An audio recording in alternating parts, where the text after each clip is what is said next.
Welcome back, everybody, to Rob's MetalWorks. We are here in the studio this evening, and not at Fiesta downtown, but we'll get there soon enough. But, you know, we have to continue to support the best in metal here in the Alamo City. And it brings me great pleasure to welcome a gentleman that I've been following for quite some time and who has been delivering the goods to all the metalheads out there. It brings me great pleasure to welcome deathcore devotee, the man, Mr. Jonah Hernandez of the band Grieved. Welcome, sir, to our show. Thanks, brother. Appreciate you having me, man. Oh, man, I'm glad that you're finally here because, you know, as I've posted before, you know, I've heard your name several times as I speak with other musicians. And, of course, I've jammed to Grieved. I've seen you perform. So I was so glad that, you know, when I interviewed Julian Cruz, he brought you up. I was like, yeah. Man, I gotta, Hey, I gotta connect with that dude. That's my boy. Love you, Julian. But hell yeah, man. Glad to be here, man. But I want to start from the beginning because there's people all over the country and world who watch our program, and I want you to kind of introduce yourself to them. So let's start just by sharing a little bit about your own history. I know you were telling me downstairs a little bit about that, but share that for the rest of everyone. And how did you get started in music? And you're originally from San Antonio. Correct. Yes, sir. All right. Yeah, man. So I started really in the goth, industrial scene more than anything else. Oh, so really? I came from there first, and then went to metal after that. But my first start was more so in that whole industrial type thing back in the day. Really? But, what kind of bands, industrial bands, did you jam to at that time? Dude, yeah. So I was in Asylum Black, which was my personal band. I was in Blind Torture Kill, which now is called Requiem Rust, if you guys know that one. Yeah. I was in briefly a band called Soulless Affection, which also was in a bunch of bigger shows, a bunch of bigger bands back in the day. Man, I was in a band called Amnesia Machine. Wow. Yeah, it was a few of them, man, honestly. Wow. But then after that came the whole metal thing, which was... So that was when I was a teenager. So now it's more so when I'm older, the whole metal thing kind of came about when I was, I want to say 19, 20-ish. But before that, it was all industrial goth shit. And yeah, it was... Let me give you a little tip. Have you ever heard of a band called Pitbull Daycare? Yeah, dude, we actually played a show with them back in the day at the White Rabbit. Wow, yeah, dude, they're an industrial metal band with Blind Torture Kill back in the day. It was us, them, I believe, some other man. It's a long time ago, but yeah, we played with them a long time ago for sure. Yeah. I used to love Pitbull Daycare, and they kind of really made that vibe. They were on the Saw soundtrack or some shit, right? They did something that was really big like that. They did a lot of big stuff. Yeah. They got signed. They did videos. They played big gigs. So talk a little bit about once you got into the metal and kind of were getting out of your teens. You were formed from Graves. So first it was called Torn Between Tides. So I was in a band with that. So what's funny is that so Torn Between Tides now is sort of a different band. So in the past it was myself, and now it's Isaac that's in Left 4 Dead. He was also in that band as well back in the day. He did keyboards and also some backing vocal stuff. But yeah, it was more so Torn Between Tides. We did a whole metal thing, which I was new to at the time. And that was actually more of a project that I was hey, let me take the reins on this. Let me actually, do something cool with this band. Because before I joined, it was people that were in there before me. And so I took that band on tour and stuff, you know what I mean? So I got them to the next level of what they wanted to be. And I kind of just built that band around what I was trying to do in the past before that. And it was cool. I mean, it was cool for what it was. But then we just needed a rebrand because we felt the name Torn Between Tides kind of sucked. So Torn Between Tides. Yeah, it was a little... also, there was a band called Taken by Tides back in the day as well. They're still around as well. But they kind of had that TBT at the same time that we did. So during the whole Corova days back in the day, there was 2 TBTs all the time. So there was Torn Between Tides, Taken by Tides, and they would always confuse us and everything. Little confusion. Which that wasn't the reason why we did anything that we did, but that was part of the whole thing too. It was we need to rebrand, not be confuse anybody else, just have our own thing going on. Sure. So TBT became From Graves after a while, and that was pretty much what that was. Yeah. And then how did you get into Grieved? How did or what caused the demise of From Graves? Yeah, so I mean, it wasn't really so much of a demise back in the day. So for me personally, it was like, so at that time, Grieved was working really closely with Coco's like Raymond from Dark Tone Audio. So we were doing a whole EP with him, and that was cool for what it was. And at that time, was Coco in Houston already? Yeah. Okay. Still in Houston and everything. So we'd go out there all the time just to go record with him. We did several trips over there and everything. So we were finishing our EP with him, and man, there was like a moment when we weren't really doing anything at all though. Like it was like, excuse me, Greed was kind of just like, sorry, From Graves was kind of just like on a not a hiatus, but more of so like a break in a way. Like we were doing shit, not playing shows, not really writing anything. It was like we have the studio stuff going on, that's cool, and that's really it. And so with Grieved, it was more so like, so we started really in the summer of 2021, and at the time I was going through a lot of stuff like personally, you know, so like a lot of like depression, a lot of like negative shit like that. So my fiance Tommy was actually really awesome, and she bought me a 8-string guitar. Nice. And so I kind of expressed to her before that. I was like, hey dude, like I really want to write some like heavier stuff, like not really. Were you playing guitar before that? Yeah, I've been playing it for my whole life, honestly. Okay, so, yeah. So I mean, honestly, like I write a lot of stuff for Grieved. I mean, sure. all our shit, right? Yeah. From Grave stuff too. Yeah. Yeah. So she bought me the 8-string guitar. I was like, I know you're the mastermind. I know that. Thanks, okay. man. Yeah. Yeah. So she was really the one that was like, hey, like you should do something heavier. I was like, I want to do something heavier. I want to dive into like lower tunings, things like that. Yeah. So she bought me the 8-string guitar, and I was like, this is kind of my avenue to do something. Fuck 7-string, 8-string guitar. 8 strings, dude. No. Holy shit. No, so she bought me the 8-string. I was like, hey, I'm gonna tune a drop F. I'm gonna tune a drop E. I'm gonna tune all these tunings I couldn't do before when I was on a 6-string. So that kind of opened up my whole world to like, hey, I can do a lot of this stuff. And so so that was July of 2021, and I was like so inspired by just getting an 8-string guitar that I wrote like 30 songs in a month, bro. Wow. Like 30 fucking songs, and I was like, this is cool. And at first, bro, it was about to be a thing where it was like, this isn't even going to be like a release thing. This is going to be just my own little side project. Kind of like an online thing? Yeah, kind of like an online thing. Like, this isn't anything serious. I have From Graves already, you know what I mean? So, like, but at some point, I was like, this is really good, dude. Like, so, From Graves was still a band? Yeah, so at that time, yes, it was. Still a band. At this time now, not really so much, unfortunately. Yes, but Grieved kind of started as a byproduct of me just wanting to waiting on From Graves to do something which we didn't do, and me just wanting to just do something heavier than From Graves. You know, so I know you're a young cat, and as fast as things move in this era, you know, the 2010s and the 2020s. I remember I saw you guys play, like I said, and it was at the end of 23 at the Death Grip Fest. Oh yeah, dude. Was that your show? Whose show was that? That was well, we played that show. But whose Decayer, I believe Decayer and Scum played. Yeah, Scum played. I think Everyone Dies in Utah played as well. Yeah, but who was the promoter for that show? That was Eric from Death Grip. Eric. Yeah. From Eric. Imbalance. From Imbalance. Eric from Imbalance. Shout out to Eric. I love you, bro.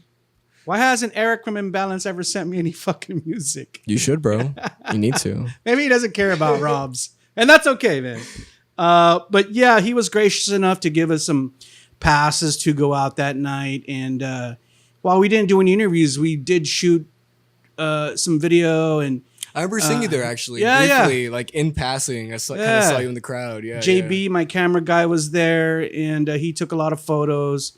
And he took photos of Grieved, and I remember you had long hair back then. Oh yeah, dude! I had like super long hair, bro. Yeah, it was like down to my nipples, dude. You see, I see like pictures of you now versus pictures of you then, and to me, it's like kind of like a different kind of vibe. Yeah, like a different look. Yeah. What kind of happened between that time? I just got tired of long hair, man. It just gets hot in Texas, bro. That's it, bro. It gets hot in Texas, and you know, like having long hair is a lot of maintenance. Yeah, so yeah, I'm like, yeah. I just don't want to do any of that shit. And it's dude. costly. It's costly. Yeah, bro, shampoo fucking costs a lot of money, bro. Yeah. Like, I'm sure you borrowed a lot of Tommy's stuff. Actually, she facilitated the shampoo that I use now, which is a great shampoo. Okay. But, like, it helps my scalp, man. It's all that matters. I've been out of that world for a long time. Oh yeah, dude, you have no hair at all. Yeah, You could. Yeah, but that's cool, man. I like to see people evolve and change and do new things, not be afraid to do new things. When I started this interview, I said deathcore devotee, and obviously the genre that you do with Grieved is a deathcore vibe. It's strange. Yeah, It's a little strange. It's a little strange. It's very morbid. It's like deathcore. It's very, very dark. We're gonna talk about lyrical content here in a bit, because I think that's something that really makes Grieved stick out. What do you feel makes Grieved different within the deathcore genre? And maybe if we don't have to talk about it like in a national level, maybe just here in the region. Yeah, man. I mean, honestly, I've thought about this too, because we get approached by shows that need like approval by booking agents and stuff. So I'm like, how the fuck do I discover a band in the first place? You know what I mean? So it's like, but honestly, it's deathcore. There's a lot of deathcore in there, but there's also a lot of I don't know, man, just raw emotion, dude. Really, that's kind of what I carry with Grieve, is like a lot of that rawness to the emotion of it. You got a scary roar, bro. Thanks, man. It's fucking brutal. I mean, there's no denying that roar. It's fucking real, man. It's a real, like, this comes from fucking real pain. You know what I mean? So it's like, so when it happened, it's like when I record these songs, it's like it's not some gimmick or anything like that. It's just more like it's actual, like, what I feel type shit. You know what I mean? And so I think that's what separates us a lot too from a lot of these bands, because like a lot of deathcore bands, they write a lot about like, deathcore shit. But for us, it's very real and more like emotional based and very grounded in that emotion that we feel, or I feel, when I'm writing those songs, when I write the lyrics and stuff too. But I feel like, I don't know, there's this edge to it that's sort of metalcore-ish, but not really. There's also that deathcore into it too, but there's also this edge that's kind of death metal too. It's it kind of borders all those boundaries, but not really quite. You know what I mean? It kind of has a little taste of everything that you want to get from all those subgenres. I think that's what makes it unique and cool, because you're able to pull that off. Yeah. Instead of just being this one-dimensional kind of deathcore band, you can kind of multifaceted it up. A lot of bands do that though. Like, they find their sound and they're just like, hey, like, we're death metal, we're gonna stick with that, and and all our songs are gonna be just blast beats. You know what I mean? Sure. Which is cool, which I respect that, and which is easy. You know what I mean? Like, you can write a riff to a blast beat all day, but when it comes to our shit, it's like you can do that or do something a little bit different and a little bit weird. You know what I mean? So I don't know. For us, it's a little bit more so grounded in just what we feel at the moment, more so than like, hey, let's just write a blast beat and write some riffs over that. You know what I mean? So what year did Grieved officially begin, you would say? 2021. 2021. Yeah. So, wow. So July. Realistically, bro, like, honestly, like, Grieved, the idea of Grieved has been in my head for several years, even before that, dude. So even with me, like, I feel like back in the day, even with From Graves, even with old, band like TBT and stuff, I've always had this longing or this yearning to do something heavier, and I've always had this, like, in the back burner type stuff, just writing music on my own, like writing heavier stuff and lower tunings, and like it's never really been my thing up until it was. You know what I mean? So I don't know. You just kind of fell in love with it. Well, so 2021 was kind of the year when I was like, let's actually explore that and let's actually do something with it. So don't tell me that Tommy is responsible for Grieved. She honestly is, bro. Oh, God. So, like, okay, let's be real. No! I'm gonna be so real, dude. So, like, Tommy is the reason why Grieved happened in the first place, bro. Because, so, funny story, my old laptop crashed. And people out there don't ask me about Tommy and my experience with yeah, him. dude, my fiance is so fucking awesome, bro. Like, She's dude, scary, bro. dude, I know she is. That's why you like her. That's why you love her. Yeah, dude, that's why we're together. She's fucking scary. No, dude, but like my shit crashed, dude. My old laptop fucking crashed, bro. And I was going through a whole panic because I was like, dude, all my old music is gone. Dude, put it on an external drive. I did actually. Yeah, so yeah. That was my saving grace. That's how people get external drugs. They learn the hard way. Yeah, so it crashed and I fucking actually did that. I backed it up and it's all good. But now you're good. Thank at God. that time, I was like, dude, I went without a laptop. And she was like, I'll buy you one. And I was like, oh shit, she bought me the MacBook M1. Wow. And I was like, let's fucking go. I got Logic on that shit. That's I got love. A bunch of plugins. And then she was like, hey, let me buy you A-string guitar. Like, I was like, fuck yeah. So that's kind of how Grieved happened because she I was being facetious, but it's fucking true. She literally facilitated Grieved in the first place. Wow. And so because of her, like without her, bro, I would have still been on some other shit. Who knows? But without her, you wouldn't even be here. Exactly. Wow. Yeah. Wow. And what's funny too is that like, with Grieved and stuff too, we'll probably touch on this later, but we played some pretty massive shows. So yeah. We'll talk about shows. Yeah. From her buying me that laptop to me writing music for it and me playing some massive shows, like I think that was a blessing. Everything happens for a reason, bro. So, hey, cheers to that, dude. Cheers, Tommy. Cheers, Tommy. Hell yeah.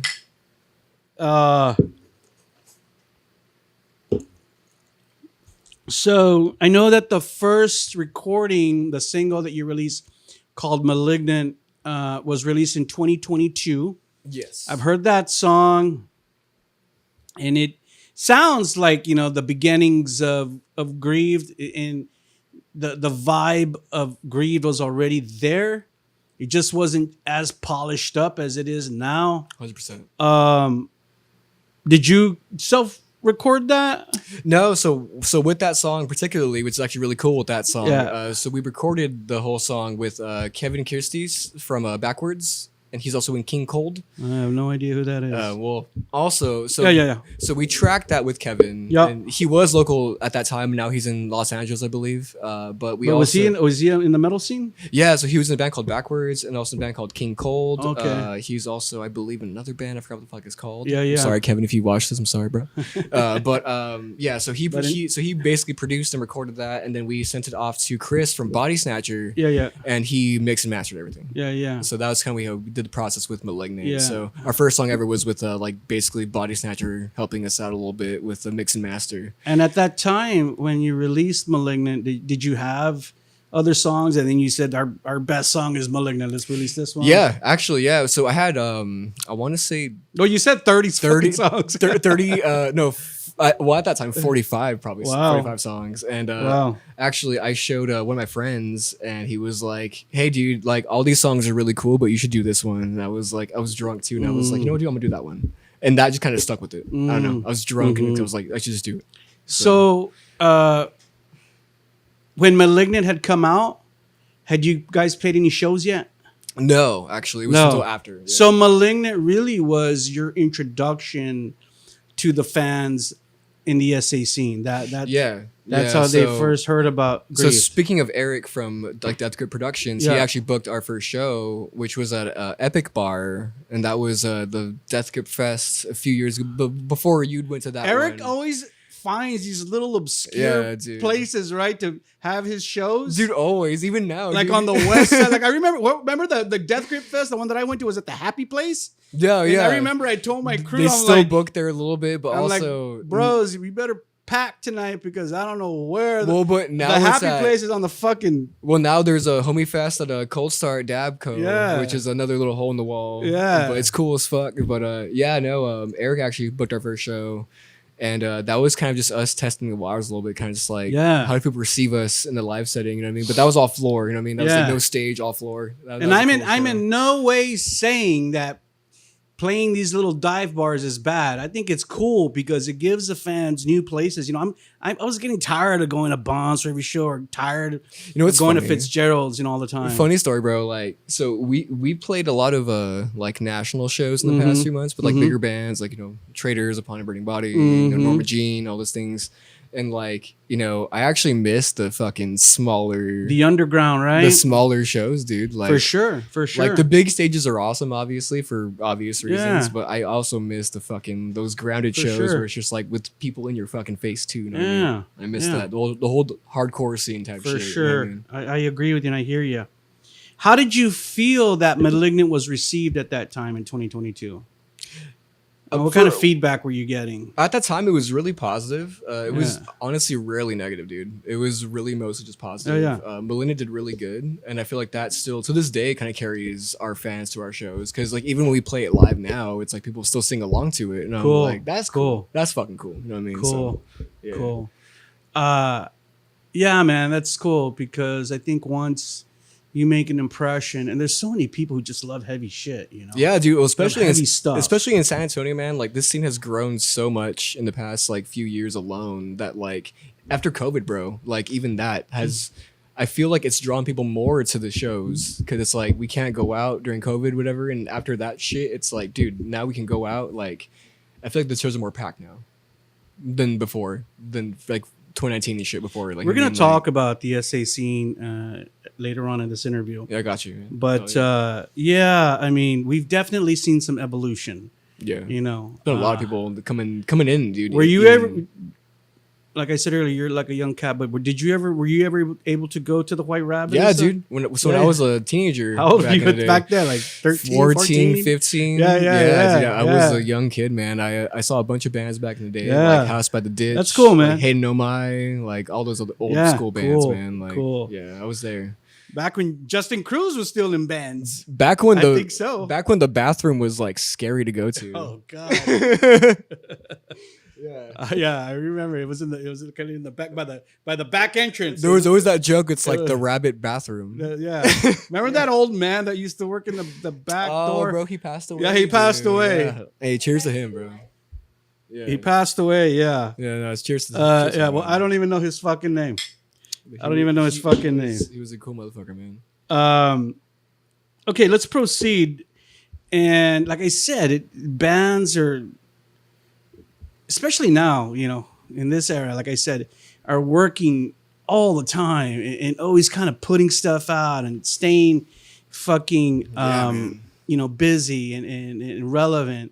So in 24, you released an EP. Yeah. The You Will Know When I'm Gone. Dedicated to Tommy. Yes, sir. Specifically here. You will know when I'm gone, Tommy. I love that EP, dude. Thanks, man. Appreciate it. I remember when you sent it to me. You know, I listen to all genres, and you know, when I listen to deathcore, I gotta listen to it like a few times, you know, to really hear all of it, and then kind of get the lyrical part of it. It's very palatable to like get that palate first for it. You know what I mean? Sometimes, yeah. So, you know, but I was happy. I was happy that you said, okay, now we're at a stage where I'm going to release a cohesive piece of work. Yeah. Not just a single. This is a fucking EP with a title that embodies this piece of work. What would you say? And of course, You Will Know When I'm Gone is a, to me, when I hear it, is like way better product than Malignant ones, production wise and engineered wise. You can definitely hear the difference. Sure. So, was there any other progressions that you felt you went through from 22 to 24 when you released the EP? 100%, man. I mean, honestly, even with that EP, man, like looking back on it, there are still some growing pains that I can kind of hear in some of the songs, like two of the songs I feel. But yeah, man, I mean, there was definitely like a progression in the band because honestly, dude, like that whole thing was just me trying to figure out what the fuck we sounded like in the first place. Because like Malignant was one thing, and it's like, yeah, that's our energetic, you know, hyped fast side, but like let's go deeper into like the down tempo stuff. Let's go deeper into like these emotions that I'm feeling to make this album happen. You know what I mean? So like it came out the way it did, but also I feel like there was things I could do differently with the same thing. And I feel like there was something I could do better with it too, in the same respect. I mean, but looking back on it, it was a great experience. I still love it for what it is, and I still love it for like as. It hasn't been that long, Joe. Yeah, I mean, it hasn't been that long. But dude, but I take that back. I take that back because Yeah. it hasn't been too long that it's been out in the public. Yeah. But maybe you're. Yeah, As well- with most musicians, you know, they're like, I've been jamming these songs and I wrote these Oh songs yeah, like years before those that. songs were there a year maybe before even that we recorded everything like final. Were and stuff, those like, all new songs after the Malignant era? Or So the only song on that EP that was an actual new song was "Share My Pain." That's the last one. So that was. But even the other 3 songs, yeah. You probably tweaked them and made them better. Well, back in the day, I thought I did, but yeah. But Well, I mean, two, you know, to your defense, you're getting better at your art and everything that you do as a musician, guitar player. Everything. I feel like with that EP, like specifically though, that was just really just us finding our sound, kind of figure out what the fuck we're doing, just really just honing in on what Grieved is as an entity. You know what I mean? And we really did hone in on that sound and what we are, and which is really cool. But I feel like, you know, moving on is gonna be a lot better. Who produced that EP? So that was actually a mix. So we tracked it with Ethan from Left 4 Dead. Oh, then- really? Yeah, actually, Wow. all the tracking with him. I know Ethan does that stuff. But Yeah, that's cool. Ethan, I love you, bro. You're a beast. Ethan's a fucking beast. Ethan plays 7-string guitars, 8-string guitars, doesn't he? Yeah, he was. I both. Yeah, actually, we actually tracked on his 8-string. I think it was the Music Man. It was a really fancy fucking 8-string. It was really nice. Thanks again, Ethan. Thanks, Ethan. Hell yeah. So Ethan, you did the tracking and then? So the mixing and mastering was with Greg Hink from Austin. Okay. He goes by Chop Harder Alchemist. And so look up his shit. It's fucking awesome. And all the sound, kind of like the sonic landscape I hear in these songs, really added that dimension to this EP that I thought was like the evolution in Grieved. Yeah. Who put all that stuff in? Me. Yeah. There you go. Myself, brother. Yeah. Yeah, So man. With the MacBook, you were able to knock that. Dude. So I am a huge fan of like soundscapes of like you know, like cinematic stuff, Sure, like yeah. soundtrack kind of stuff. You know what I mean? So like for me personally, I've always in my entire career really with music, I've really tried to capture like those movie soundscapes and, you know, the really cool like ambient stuff. And so put that behind a cool ass song, it probably sounds cool. You know what I mean? If it works, you know. So that's kind of what I did with a lot of that stuff. So Yeah, and I like it because it you can hear it, but it's not overbearing. Yeah, It's exactly. really subtle and exactly. it just enhances the track. It's kind of like a horror movie in a song in a way. Yeah. Okay, so now let's get down to the dirty. Okay, let's talk about lyrical content now. Yeah. We quickly chatted about it downstairs, but I was like, you know, and even before, you know, tonight, I was like, man, this dude's a pretty fucking morbid guy. He's an ominous dude. Yeah. You know, and I was like going back, and even with the new single "Cruel Life," I was like, there ain't no fucking sunshine in these songs, man. It's Fuck all no, brutal dude. fucking stuff. So before we start talking about any specific song, just tell me, like, why is that your vibe? What do you mean? Like the morbid vibe, the ominous vibe, the hopelessness vibe. Yeah, so that just comes from just writing just from emotion, man. Really. It's like, Have you been through a lot of horrible stuff in your life? I mean, I can say I've been through my fair share of shit. Things. That I mean, you don't have to wasn't share all favorable. that dirty deeds with us. Depression and depression. self, abuse and shit like that. It was Yeah. pretty fucked. But yeah, man. I mean, I've been through a lot of stuff personally for myself to kind of go through these things and kind of like express them through music, and it's just more of comes from a place of growth, I guess. You know what I mean? It's kind of more like you really kind of empathize with it because you've been there, you've lived it. yeah, you've lived and so it. I mean, more so, man, like with the music and stuff and with the lyrics, like I feel like the lyrics I write are more so like just a way to express the things I've been through. And express my feelings and how I feel about those things, and some of those things still to this day kind of like fuck with me, and so it's kind of like in a way just letting go of a lot of those things as well, because there are times when I feel it and I hear the song and I'm like, it's gone, or I play it live and I'm like, I'm reliving that feeling again, but it's gone. Let go of it, you know what I mean? So it's a lot of Yeah, like I've been to some shit, but Yeah, yeah. it's not a thing where it holds me down. You know what I mean? This is Yeah. where music comes in. It's like music is to heal. Well, that's your therapy. Yeah, exactly. So That's it's your like with therapy. There's a lot of guys that I meet. I think in all the history of heavy music, you know, musicians' pain brings out the best in them. I mean, look at the Yeah. greats, man. Yeah. Yeah, the greats, So- like, you know, they're suffering and then they get all happy or whatever, and then all the good music goes away. Yeah. because there's no more pain to write Yeah. about. I feel like depression is sort of a very Depression. long concept in my music, because I feel like And does is the depression kind of like you feel hopelessness, or you just feel like, you know, you're not going anywhere, or I don't understand what I understand that people feel depressed. Yeah. But what is it that causes depression? Like, what did you feel depressed about?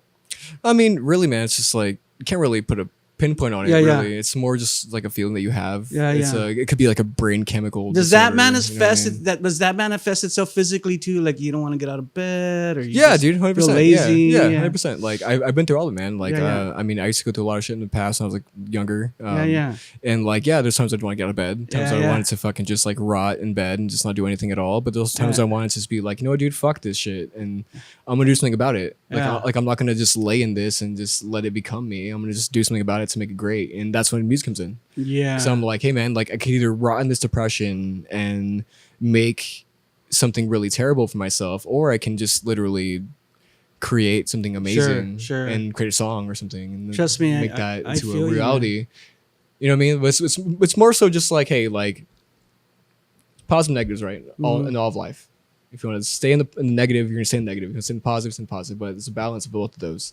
And I feel like with the depression thing, it's like I'm gonna make this a positive thing, not a negative thing. And thank Yeah.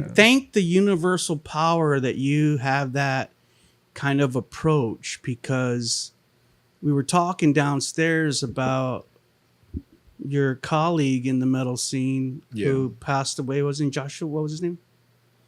The guy that you did the memorial Josh show, Ruff, yeah, Josh Ruff, yeah, right? yeah, Yeah, and I remember when that dude died. Well, he made a huge impact on the scene alone, because he was Yeah. in a lot of bands in the Rabbit Yeah, days, and he was a great musician too, right? great musician, bro. Great musician, great person, bro. Yeah, It's yeah. all alone, I remember man. when he passed He was away. my fucking dog, bro. Yeah. That there was a huge ripple in the scene, and I never knew the dude. The scene was hurting for a minute. I bro. never knew who he Yeah, was man. or Yeah. anything. You know, you guys are a generation or two behind me, so I wasn't that connected, but I did feel that ripple, that repercussion that you're talking about. I felt it. Yeah. You know, I read about it. I saw it. And even I think what the ironic thing is that even someone like him, who was well respected as a musician, loved as a person, kind of still felt that there was no other way out. Oh yeah, 100%, dude. That And fucking sucks, bro. that's kind of where I was a long time ago. And yeah, dude, just turn those feelings into music was kind of my only saving grace like a long time ago. So Yeah. that's kind of where kind of Grieved content came from, was a lot of that, just like figuring things out. Yeah. You Will Know When I'm Gone, you said was tracked by Ethan and then worked on by this other guy. Yeah, Greg Hink. Yeah. Yeah. Yes, sir. So now as we sit here, I can't believe it. Almost in the middle of 2025. Yeah, man. I can't fucking believe. Yeah, how it's fast wild. time's It's fucking going. wild, bro. It's crazy. You guys dropped your new single, Cruel Life. Yeah. And all you people out there, go ahead and take a look at the cover work for Cruel Life. Came out in February 2025. The single is out on all your music media outlets. Be sure to go out there and download it once you finish watching this interview. I love this new song, man. Thanks, man. It Appreciate sounds great. And then when I saw the video, It's horror. It's heavy. it's a great video. We're gonna talk about videos later, but Hell yeah. the video came out great. And then you're sporting your new look. Yeah. And it just looks really tight, heavy. And I was like, oh yeah, these guys are continuing to up their game. Like now, like you've even gone like progressed even a step higher in the quality and the professionalism of what Grieved is. So Hell yeah, bro. Thank you. let's talk about Cruel Life for a second. Yeah. We were talking downstairs. You recorded with Dark Tone. Yes, sir. Raymond Verial. Ramon, bro. Ramon Verial. Cocos. Cuckoo. Cocos, dude. Cocos. Sorry, my boy, Raymond. Cocos, bro. Coco. Yeah. Yeah, I know that dude. And He's a great guy. he's a great guy. Love that guy. And he's helping out a lot of bands. He actually helps me with my current production stuff. Like I'll ask him questions through text. Oh, I'll be like, really? hey, bro, how about this snare? And he'd be like, hey, I got you, dude. Like, Yeah. do this. And I'm like, hell yeah. Do you dude. guys have to use the same program to ask him questions like that? No, not at all. It's a like production is more of it's a very open thing. Yeah, for yeah, okay. all, I don't know. softwares, yeah. I'm asking you because I don't know. That's not. I don't know anything about but that stuff. the same tricks still apply to the same fucking shit. Sure. Yeah. Sure. So Cruel Life dropped in February. How did you get hooked up with Ramon? I mean, I think you said you knew him. Yeah, back in the day? So back in the day, dude. Did you know him back in the Upon days? No, actually. Well, I saw him actually play drums for Lone Star Drive-By, I believe, back in the White Rabbit days when he was in that. And that was like that after Upon or before? That was after. Okay. Well, so no, he has two Upon stories. He has like the first one, and then he rejoined later on with them after. Right. I believe their fourth album or something like that. But Yeah. Either way, so with him though, so with From Graves back in the day, so we were more metalcore with From Graves and stuff, and so back in that day, we were kind of going more towards like a black metal direction, more like a blackened, like breakdowns, but like black metal kind of stuff.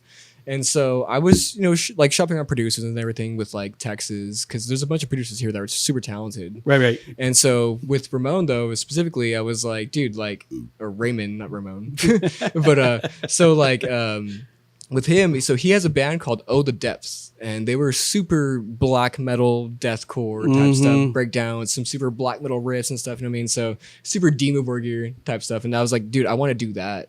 And so I hit him up, and he was, hey, dude, like, let's actually like link together. Let's do this. And we did the From Graves, the first ever REP with him. That's cool. And he stuck with him for a long time, for literally years after that. And then even after that, bro, like fucking, I went back there with my friend Wayne Fow. I don't know if you know him. Yeah, I know Wayne Fow. Yeah, so Video guy. Wayne Fow, yeah, video guy, yeah. Yeah. So with him, we did a song too with him and everything, and that was cool. He and, does production?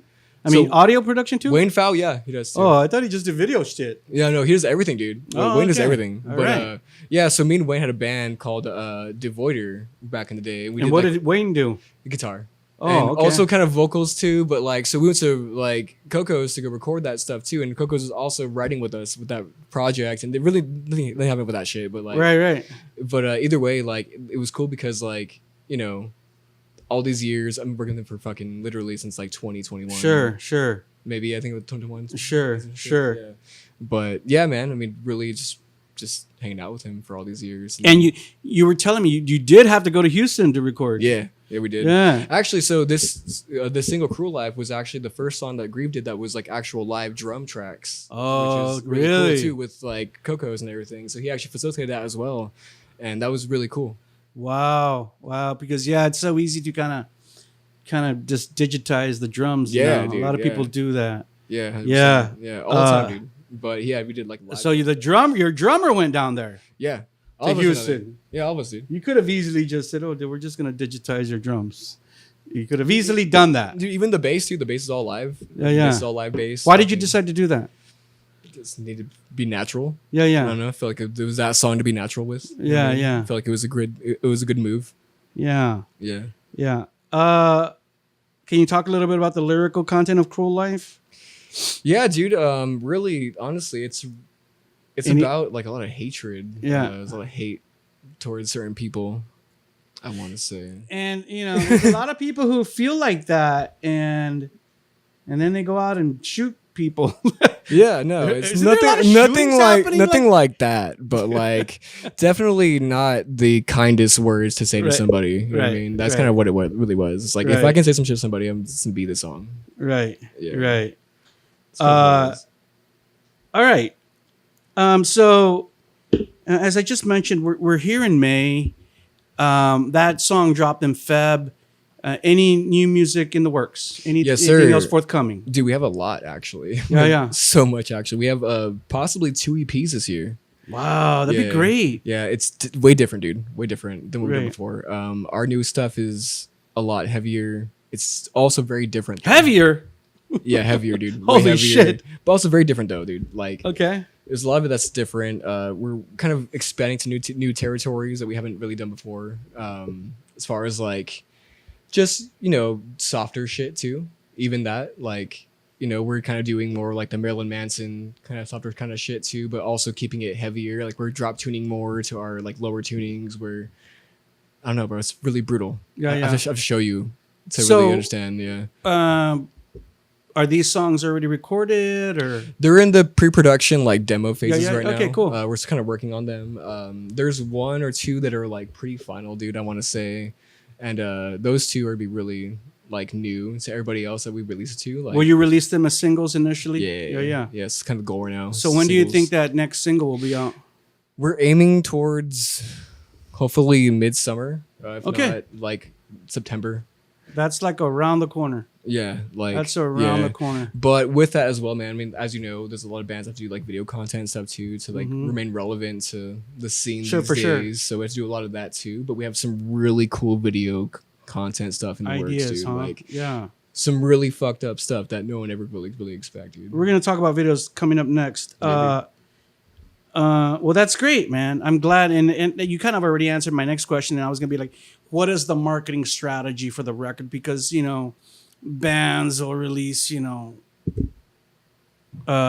singles forever, and then bands will do EPs, Yeah. and then like I think Left 4 Dead's doing an EP. Left 4 Dead's doing anything to go either EP or full length. Full some length. shit like that, I think I heard Ethan tell me it was gonna be a full length. I can't remember. Yeah, well, Ethan's But- a beast too. I love that guy. But yeah, I mean, but Love Ethan.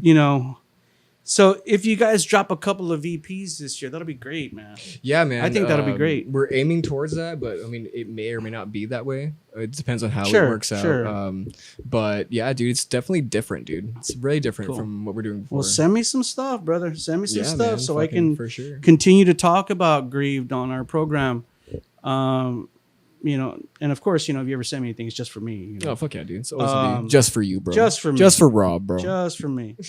Let's talk about videos now. Let's do it, dude. I've been through a lot. I love videos. I've always loved videos. Yeah, dude. It's the best way to get your song out, dude. Back in the day, and we didn't talk about this when you were asking me about our history, but back in the day when we were a TV show, like before the internet. On cable, bro. Oh, God. Were you alive You before were the on internet? cable, dude. You were on cable. Yeah. No fucking shit. We dude. were on. If this is the evolution of cable. Paragon cable, then turned into Time Warner cable, then turned into Spectrum. And then Rob's MetalWorks. We were on Paragon cable Damn, you all like as a a network? public access TV show. Access TV show. You wanted like a network and everything? Yeah. Nice, dude. And then after that, we were on Time Warner cable, and our show got bumped up to be an hour instead of half an hour. But yeah, I mean, and at that time, I was telling you, back at that time, I remember this, before digital media was so prominent, the internet, the record labels, like Century Media Records, Roadrunner Records, damn. Relapse Records, all these record labels would send me packages promoting their bands. So I would get a package, let's say from Century Media Records. I would open it up. It would have the video in there, like a mini DVD of the video. Yeah. It would have the paper, all this paper bio of the band, An actual spread. and a press photo, Yeah, like an actual press kit. like a press kit, a Yeah. hard copy press kit. Hold on, can I ask you a question? Yeah. I'm gonna interview you now, Rob. Okay, go for it. Hey, what was the coolest thing you've ever gotten on your show? The coolest who? Coolest thing. Coolest ever. interview? Well, coolest thing ever. What do you mean, like coolest thing? Like a band's come through and they give you something. Oh, you want to hear a quick story? Yeah, let's do it. Quick story. Rick was there. Really? Rick was there. Oh, no Yeah, shit. he was there. We after you talking about Dimebag. Oh yeah, this is Dimebag's picture yeah, over yeah. there. Yeah. After Dimebag died, after he was murdered. What year was that, Rick? 2004? think it was 2004. I think it was 04. Dimebag murdered. Zakk Wylde's band Black Label Society Oh shit! was playing in Austin. Okay. Okay. Where though? At La Zona Rosa in Austin. I don't even know if that club still exists. La Zona Rosa. So we scheduled an interview with Zakk Wylde. No shit. Yep. And we go to the venue and I call the tour manager. I said, we're here for the interview. She says, oh, okay. We are not parked at the venue. We are parked at a hotel parking lot 3 miles from the venue. Oh, shit. You need to come here. And I was like, okay, send me the address. So we get the address and then we drive to the hotel. Sure enough, there's this big fucking tour bus in the middle of this parking lot, empty parking lot. So we get out of my truck and we're walking towards the tour bus and this guy walks out, this big guy. And he goes, you here for the interview, right? I said, yeah. He goes, okay, I got to check your bags. So he checks my bags. Now, remember, all of this was after Dime died. Yeah. So there was like this huge security was it like right thing. after? Right after? Yeah, like maybe like a month or two after he died. God damn, bro. Very soon. So we get on the bus and Zach's there and he's sitting in the front lounge watching an Ohio State college football game. Hell yeah. Zakk Wylde? Zakk Wylde. He's watching the football game. He goes, oh yeah, come on in, sit down. So we sit down and we're just looking at each other like, all right. And then he gets up, he goes to his little fridge and he says, hey, you guys want a beer? I'm like, yeah. Zakk Wylde? Zakk Wylde says, you want a beer? Damn, bro. I said, yeah, dude. He goes, I got Beck's beer. I got light and dark. What do you want? I said, I want dark. He says, okay. So he brings us the beers. And you can watch this on YouTube. It's on YouTube. Fuck yeah, dude. And we're drinking beer. So he's talking a whole bunch of shit. And then we finally get to start doing the interview. And he starts talking about the security guy. I forgot what his name was. What was his name, Rick? Big Al, Big Ed. He kept making a joke like, oh, Big A has his AK, something like that. Yeah. He was making jokes. Anyway, we did the interview. We talked about Dime. We toasted about Dime. We finished the interview. Fuck yeah, dude. Now, Fuck yeah. when we interview big people like that, I always tell Rick and my photographer, I said, as soon as we're done with the interview, pack our shit and let's get the fuck out. You know, they don't want us hanging out there. Yeah. So as soon as we finished, we were packing up our gear. And we're leaving. And we said, Zach, later, man. Take care, bloody blind. Okay, bye. Bye. So we walk out the bus, and we're probably about halfway to the truck. And then we hear, hey, guys, hold on. And Zakk Wylde comes out of the bus, and he has a whole bunch of shit in his arms. Guys, I want you to have this stuff. And it's like keychains, Black Label Society keychains, shot glasses, bunch of merch stuff. Fuck yeah, dude. I want you guys to have this stuff, man. Fuck yeah. And I was like, cool. Man, I only have like one story like remotely close to that experience. Yeah. So back in the day, dude, this was like 2015, 16 maybe, bro. So Motionless in White. So yeah. So me and Chris, we used to be really cool. Because of my old bass player from my old band, Asylum Black, Steven. So Steven, also Steven, shout out to you, Steven, love you. He's my best friend, bro. Since day one, bro. He's my best friend since day one. But so he went to So Wet Fest one time, which is one in Dallas. And it was like all the big stages with all the fucking big ass bands and shit. And so like he went there and he actually was stopped by some people that were like, hey, you're Chris Motionless. And he was like, I'm not Chris Motionless. Stop fucking talking to me and shit. And they were like, no, you are. But he was lying. Yeah, he was like, I'm not him. Just because he didn't want to talk to people? Well, no, but he looked like him. Oh, okay, but he like wasn't him. And so he was like, I'm not him, dude. I'm not him. And they were like, please sign my shoe. And he was like, fuck it. So after some point, he was like, fuck it, dude. I'll do it. And then so he actually went to hang out with Chris at the time at that same festival and was like, hey, dude, my bad, dude. Like, I actually was telling people that I was you for a second because I was tired of them asking about me being you. And here's like my shit, dude. I'm sorry. And he was like, dude, that's fucking awesome. So Chris actually learned about my band through Steven. So Steven was like, hey, dude, I'm in a band as well called like Asylum Black, whatever. And so a funny story is that like, so Motionless in White worked with this producer called Mick Kenny. And Mick Kenny did their infamous album remaster. So the one you hear on iTunes and Spotify now is one he did. And so my old band was in work with him on our stuff, which is like a Silent Black. And so we actually did one song with him and everything, which is cool. But back in the day, Steven was like, "Hey, dude, like hear our shit." To Chris Motionless and everything, he was like, "Listen to us, whatever." And Chris was like, "It's actually really cool." He was like, "Actually, I fucking know that guy," which is me. And he was like, "Hey, that's that guy from San Antonio." And I was like, "Yeah, that's crazy." And so he actually came through to San Antonio with Motionless, like literally maybe 2 tours later or some shit. And I saw him backstage and everything. Yeah. In the back of the White Rabbit in the parking lot. And he was like, "Hey, you're that guy from Instagram." And I was like, "Yeah, dude." And so years after that, dude, like literally years after that, man, it was like White Rabbit. And so we went to, remember Backstage Live? The venue? Yeah. It was like the old school, like, I think the warehouse. It was like the warehouse. Right? Yeah, it was like Backstage Live, the Music Hall, whatever the fuck it was. Yeah, Alamo City Music Hall. Yeah. So at that time too, he was touring through with Motionless and like there was Prada and stuff and everything. And like, we actually got to go backstage with him and everything, and that was really cool. And we got to go to his dressing room, and he was actually putting his pants on. He was like pantsless, and he was like putting his pants on. He was like, "Hey, dude, my bad. Like, just like see you walking in here and everything. That's cool." And so I was like, "Whatever." And so we had this whole like one-on-one with me and Chris and everything, and that was like for 45 minutes. And he actually denied this interview with another fucking magazine in there, and he was like, "Hey, man, so you're working with Mick and everything?" And I was like, "Yeah, I am, whatever." And he was like, "Well, let me hear it." And so I put my phone out and I was like, "Here it is, bro." And he was like, "Dude, it's fucking evil, bro." He was like, "Dude, keep going with it. I believe in you."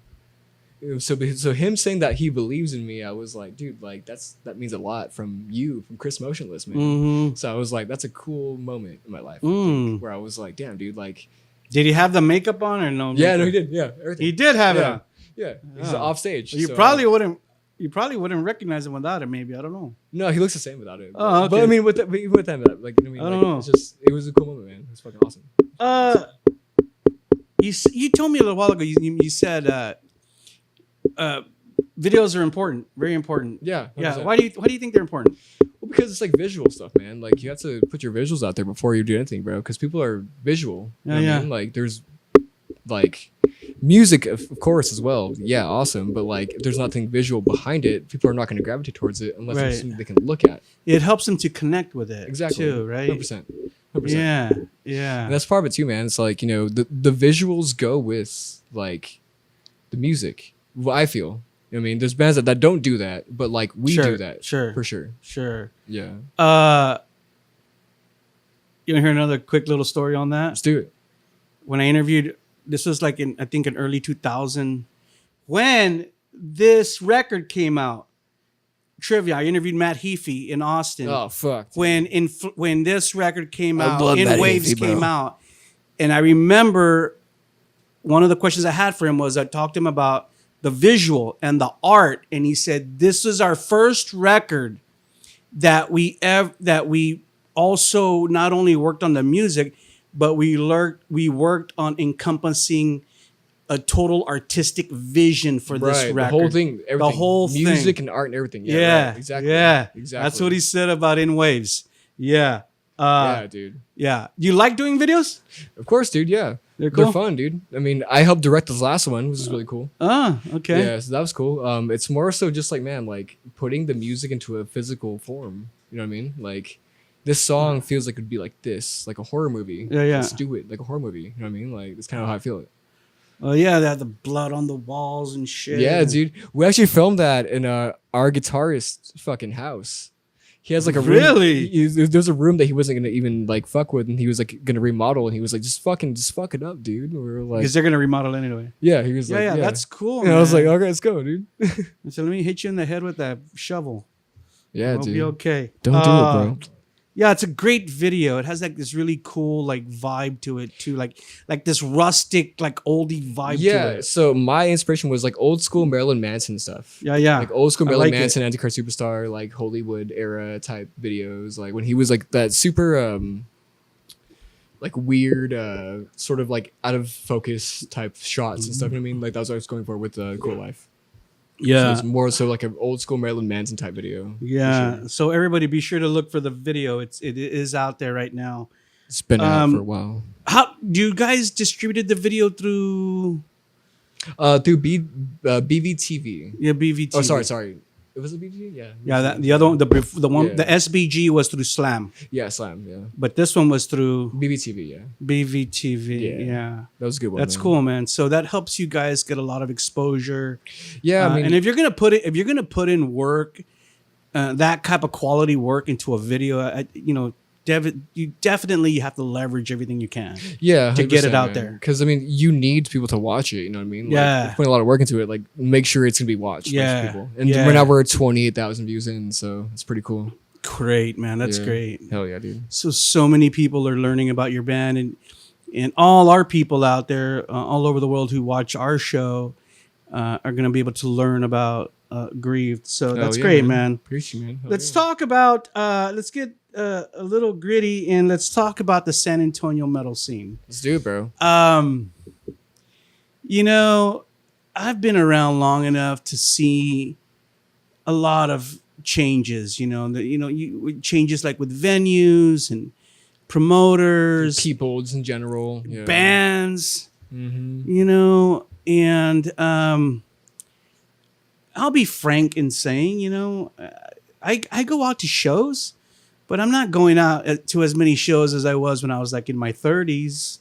100%. Yeah. I'm an older cat, so if I'm going out to a show, it's because I'm going to do a little bit of work, or it's one of my favorite bands. Like I'll never miss like Danzig or Death Angel and stuff like that. The Those are my greats. favorite The bands. greats. I gotta go support them, course. and they want to hang out with me, so I'm like, yeah, let's hang out.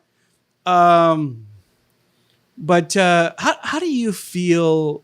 Let's first talk about business wise. Like, how do you feel about the scene with regards to like booking shows and promoters and venues and stuff like that? Yeah, dude. I mean, I'll be real. Like, we haven't really done much besides Texas. So, so far, Texas has been great, dude. Like, Well, I'm talking about San Antonio. San Antonio, but specifically. Yeah. No. Yeah. I mean, honestly, dude, Jen Holt is our fucking go-to. Every time I ask that question, her name comes up. Yeah. So Jen Holt. Jen. Remember Jen used to run the White Rabbit? Yeah, dude. And I've already said this before, and Jen, if you're watching, the last interview I will do before I retire is going to be Jen Holt. I asked her, I was like, do it. And she was like, my secrets will die with me. And I was like, all right. She's full of shit. Jen, come on, dude. Jen, you don't want your secrets to die with you. I'm going to get her, and she'll be here. No, but the scene's awesome, man. Like, honestly, I feel like the scene's been better in the past couple of years good. than it has been in the past, like, I don't know, fucking 6 years. But Why so? Like, why so? people actually come out, dude. Yeah, There's people that come out to the shows and there's a new generation of even younger fans. Yeah, dude. There's a whole wave of younger fans that are like way into this shit, dude. Like, it's cool as fuck, man. And like, those pack our shows out, bro. Honestly, it's awesome. And playing the shows with the big cats, like we play with fucking Bleeding Through. We play with fucking, I don't know, like Humanity's Last Breath, like Chaos and Carnage.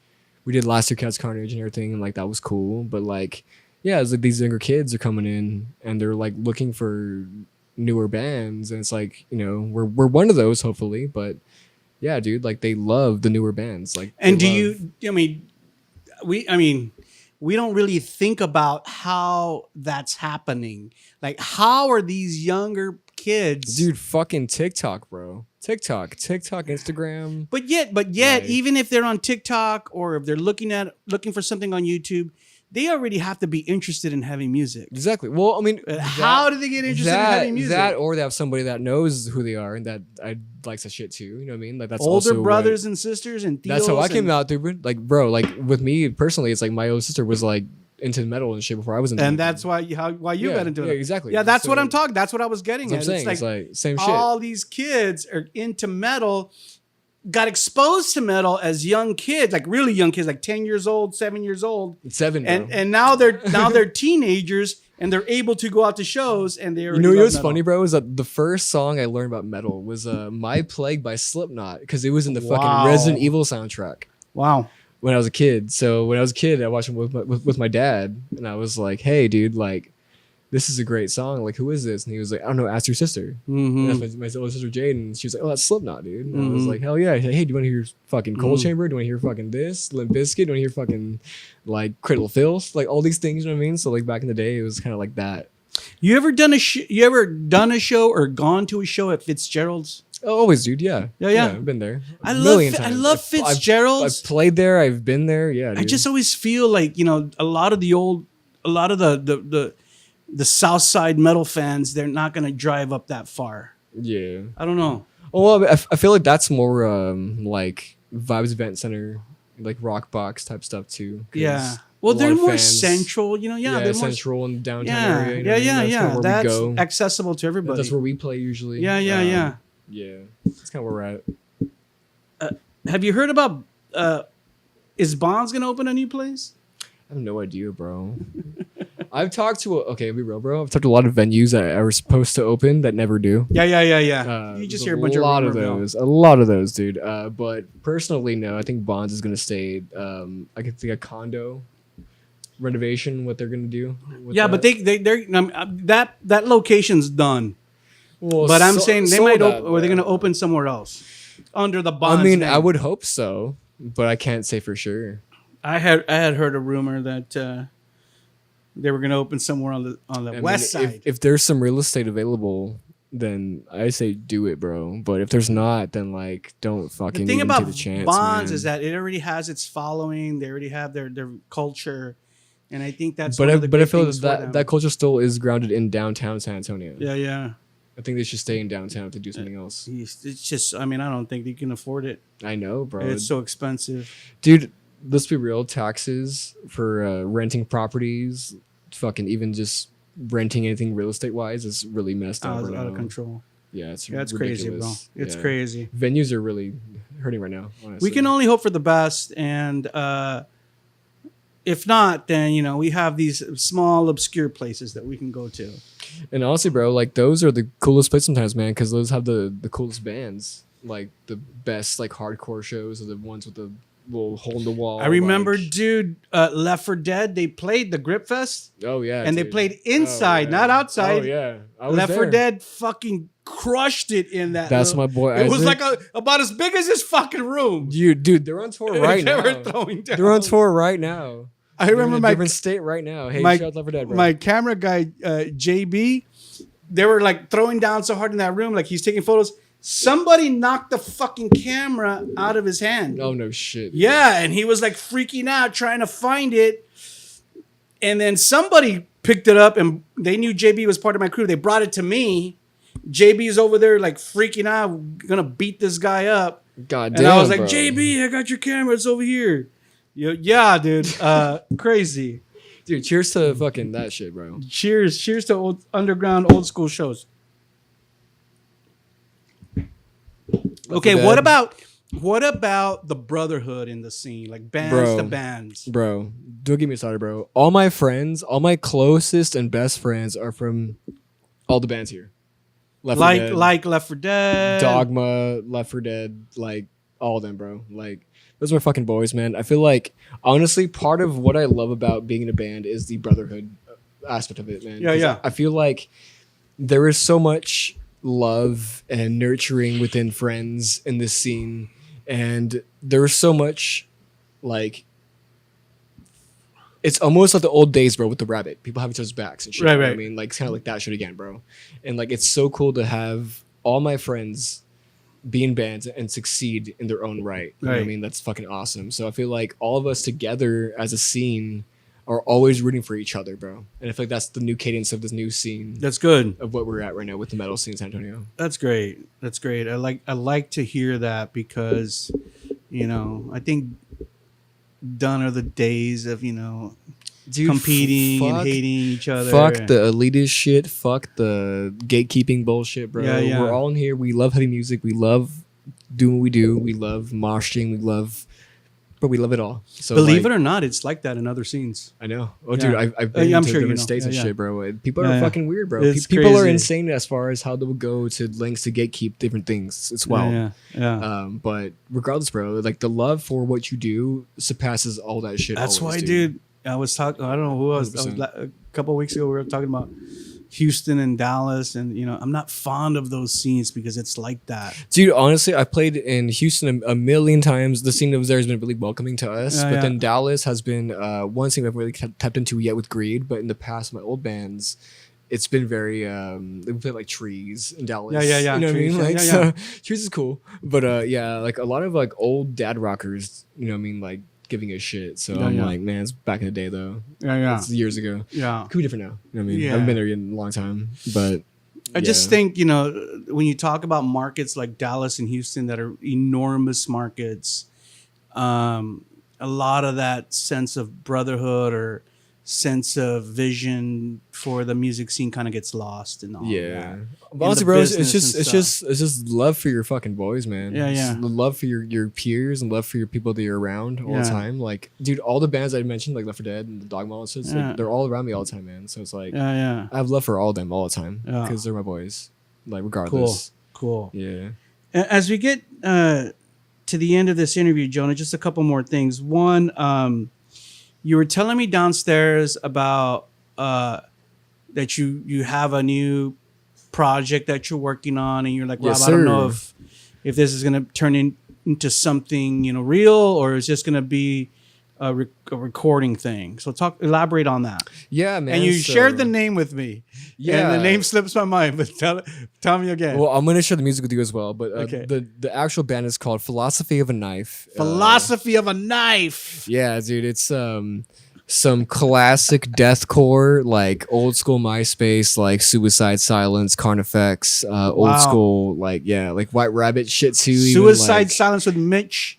Yeah, like old That's school. like old school. That's the beginnings of fucking deathcore. Yeah, exactly. So that's what I want to kind of do. So there's a whole actual revival scene with that deathcore sound with these new cats that are like kids now, dude. There's like kids that are like 18, 17 years old doing the same shit, bro.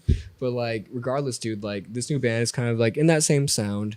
It's very How far along are you with that project? Like, do you have like songs? I almost have a whole EP. I have a whole EP done almost, dude. Wow. Are you gonna release that? Yeah. It's all self-produced, all self-mixed, all self-released. Everything is all me. No bullshit. Just small pieces of content with How many songs? Right now, I'm looking at 3 or 4. Yeah, that's great. That's great. I'll show you my first single later. All right. But cool. I want to hear it. Yeah. It's just really brutal, fast, old school deathcore. Like old school fucking Suicide Silence shit. Yeah. Like old school shit. So Does it have some of the sonic landscape in it? yeah. or- Yeah. Yeah. Still, there's a lot of weird shit in there too, man. Like there's a lot of like weird like soundscapes, a lot of weird like samples I pull from movies and stuff. You know what I mean? Like kind of just weird different. Why do this project outside of Grieved? So that's actually the funny story because like I feel like Grieved has so many songs in the bank right now. There is literally like I want to say 20 songs we have that are like solid songs, and we're like we should really focus on these songs. Yeah. But I'm really like into writing music, so like I need to write music just to fucking function sometimes. So like I just need to write something, and so that's why I did this project, because I was like I need to write something, so I'm gonna just do something like this, like kind of more techie and shit. Not Grieved, not the down tempo like heavy shit, you know what I mean? But like a little more different than that. I don't know. I just need someone to kind of satiate me from like And writing did music. you record and engineer all this? Or? Oh, Everything. really? Mix, master, So record, this will everything. really be a Jonah, a pure product. a of me. pure product of Jonah Hernandez. 100%. Wow, that's cool, Yeah, man. 100%, bro. And when would you like this EP out, or when will it come out? For this band, honestly, there's no time frame, dude. It could be out in a couple weeks. It could be out in a month. It could be out in a few months. I have no idea. Well, send me that too. I want to jam that too. Hell yeah, dude. And 100% maybe will, next bro. time around we can talk about it again. Hell yeah, bro. When I interviewed Julian Cruz and we were talking about a single that he had released, and he said, "Oh yeah," he goes, Yeah. Jonah Hernandez wrote this song," and I said, "Huh?" And he says, "Yeah, we got the music from." And I don't think we talked about this on camera. I think it was afterwards. I was asking, and I was like, "What do you mean you got this music from Jonah?" He goes, "Yeah, Jonah is like a ghostwriter, and he wrote this song for us, and we just added the vocals on it." And I'm like, "Wow, that's pretty fucking cool." Yeah. And how long have you been doing that? It's been 3 years now. For ghostwriting stuff, yeah, about 3 years. And is part of the deal like you got to keep it on the DL? Sometimes. Yeah. Well, it depends on the project. I mean, if you're a band and you get a song from Jonah, like you don't want to. Well, it depends on the project, dude. Honestly, because Yeah. like if they were like, "Hey, dude, do this for us," but like, shut the fuck about it. I'll be like, "All right, Right, cool, right. I will." Like, but if it's That's a little Yeah. extra fee. yeah. I mean, yeah, but I do it regularly, dude. That's like what pays my bills sometimes. So, Really? Yeah. I've seen you. Your little video promos, and you're like, yeah, if you want me to write your next song, Yeah. or you do engineering too. Mm-hmm. Yeah. Mixing, mastering, all that shit. Promo, dude. that stuff. Do you have a name for your little? Well, so I go under Black Mass Music Group right now. That's sort of my alias for all that stuff. But Okay. yeah, so Black Mass Music. yeah, Group. Black Mass Music Group is kind of going okay, by. But yeah. so that's what it is, dude. I mean, I actually might change that name pretty soon once we get the legal stuff happening. But when For sure. yeah, but for now it's what it is. Yeah. Yeah. But I do write for a lot of different artists and different genres as well. Yeah. Oh, not really? just metal. Like, dude, I do pop artists. That was my next question. I do trap, pop, Gent. gent, metal, deathcore. I do radio rock. I do piano stuff too. Wow, that's cool, man. Yeah, like classical stuff too. Yeah, like a lot, dude. A That's lot. cool. So, so for me personally, it's like if you hire me to do shit, I'll do shit for you, 100%. And So, how can people get a hold of you? just DM me. On Tortilla it- coffee. Are you most on Instagram or Facebook? Mostly Instagram. Well, both usually. Yeah, so Facebook, Instagram. Yeah, was my main ones. I'm not really on X or anything like that. So Yeah. Facebook, Instagram are always my main ones. But yeah, dude. It kind of goes in a lot of different territories, which is really cool because it like kind of exercises my talents besides just metal. You know what I mean? Sure, I'm doing a lot of different things besides. I think that. that's cool, and I think that really reflects the type of artist that you are. Yeah. That you can work outside of your genre. Yeah, dude. Even right now, bro, I'm working with a trap artist. I'm working with like an industrial pop artist right now. Like even just my recent clients. Sure. Yeah, dude, it's awesome. It's awesome Sure. because I'm not just doing metal anymore. I'm not just doing just heavy shit. I'm doing other things besides that. I'm doing synth stuff. I'm doing ambient stuff. I'm doing I don't know all kinds of shit, dude. So it's awesome. That's cool, man. And I think as you get older, that's just going to become even more enhanced, that you're going to be even better at all that stuff. Yeah, dude. I mean, I look at you and you're like a young cat, bro. Like, Thanks, you're not, I don't even think you're not at even your peak yet, bro. this year I'm barely turning 30 this year, dude. So You're not even at your peak. You're still growing. So more power to you. But I think you're ahead of the curve because you're already like, I don't just want to do Grieved. I can do all these other things. And, I can do whatever the fuck I outside want. of my yeah, genre. Yeah, 100%, 100%, bro. That's awesome, bro. All right. As we end out, Jonah, I just I want to give you an opportunity to share any love or thank yous or gratitude to anyone who has helped you along your musical journey up to this point. Oh, dude, yeah, man. Shout out to Patrick and Stephanitis. That's my boy. Shout out to Isaac from Left 4 Dead. Shout out to Reagan from Dogma. Shout out to all the homies. I love y'all, 100%. Yeah. Yeah. What about Tommy? There's a lot more. Obviously, Tommy. Tommy knows where she's at 100% all the time. So shout out to Tommy as well. I just saved your ass, bro. Thanks, man. Shit. No, but Tommy's always there, man. Tommy fucking knows I just what's saved up, dude. your ass because Tommy knows what's up, bro. Interview and then said, "What about me?" But anyway, thank you so much, man. All right, bro. Great to have you on the Thank you for having me, show. bro. Hell yeah, man. I think we covered a lot of ground. I hope to stay connected with you, man, as this year progresses. I want to hear the new Grieved stuff. I want to hear your new solo project stuff. So please be sure to keep me posted. You know how to get a hold of me. 100%, bro. I think you're a very prominent guy in our scene, and that's why I wanted to have you on our show, and that's why I told you. I said, man, I think it's better just for us to do the interview one-on-one because it's an opportunity really to dig deep. I don't think we would have been able to dig as deep if we would have had a whole bunch of people around. But again, thank you so much, man. Thanks again, bro. All right, man. Yeah. I love you, bro. Everyone out there, remember the brand new single called Cruel Life is out right now. Grieved, from Grieved. Go look for it at all your music media outlets. Download it, jam it, just like we do. You saw the man Jonah Hernandez right here on Rob's MetalWorks.